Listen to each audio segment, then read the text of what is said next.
اللہ رب العالمین نے فرمایا ذکر رحمت ربک عبدہ زکریا کہ پیغمبر ہمارے بندے زکریا پر جو رحمت ہم نے کی ہے اس کا ذرا تذکرہ کیجئے۔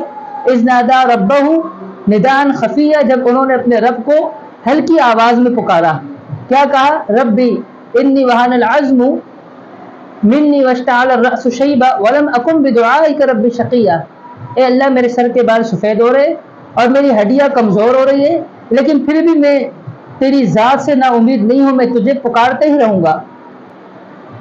تو کہا کہ اے اللہ میری بیوی بھی بانجھ ہے، وامرأتی عاقر، میری بیوی بانجھ ہے۔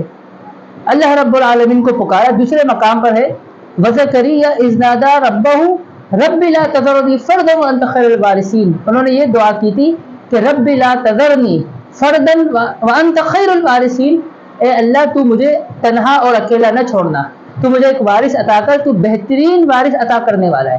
تو رب لا تذرنی فردا وانت خیر الوارثین، بے اولاد حضرات اس وظیفے کو پڑھا کرے۔